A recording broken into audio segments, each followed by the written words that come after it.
নমস্কাৰ বন্ধুসকল, আপোনালোকে মোৰ প্ৰতিটো ভিডিঅ' পাই থাকিবৰ বাবে মোৰ চেনেলটো ছাবস্ক্ৰাইব কৰাৰ লগতে তাৰ কাষত থকা বেল আইকনটো প্ৰেছ কৰক।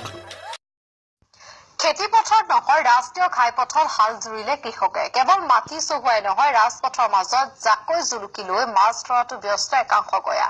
কিন্তু খেতিপথাৰ এৰি কিহৰ বাবে ৰাষ্ট্ৰীয় ঘাইপথলৈ ওলাই আহিবলগীয়া হ'ল এইসকল ৰাইজ? আহক চাওঁ। অৱতৰত উজান উঠিল ৰাজপথত, জাকৈ জুলুকিলৈ ওলাই আহিল মাছুৱৈ।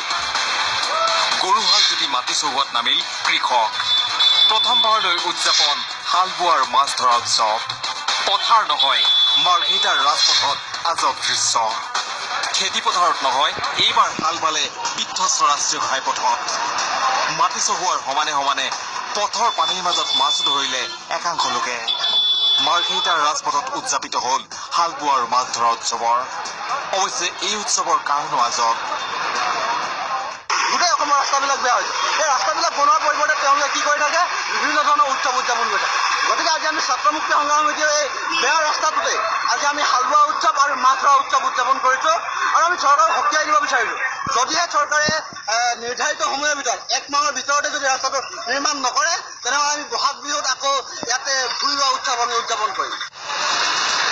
বিধ্বস্ত পথ মেৰামতিৰ দাবীত শনিবাৰে মাৰ্ঘেৰিটাত এই অভিনৱ প্ৰতিবাদী কাৰ্যসূচী গ্ৰহণ কৰিলে ছাত্ৰ মুক্তি সংগ্ৰাম সমিতিয়ে।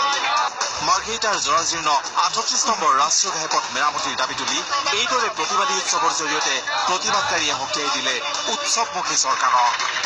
বিধ্বস্ত পথছোৱা নিৰ্মাণৰ দাবীত অঞ্চলটোৰ ৰাইজে বাৰম্বাৰ আবেদন নিবেদন কৰি আহিলেও কোনো ধৰণৰ গুৰুত্ব দিয়া নাই ৰাজ্য চৰকাৰে। চৰকাৰে এমাহৰ ভিতৰত পথছোৱা নিৰ্মাণ নকৰিলে পুনৰ প্ৰতিবাদৰ হুংকাৰ দিছে ছাত্ৰ মুক্তি সংগ্ৰাম সমিতিয়ে। দিগপুৰৰ পৰা Rina Kakati Gogoi, News 18 Assam North East. যদি আপোনালোকে ভিডিঅ'টো ভাল পাইছে তেন্তে লাইক এণ্ড শ্বেয়াৰ কৰিবলৈ নাপাহৰিব। ধন্যবাদ।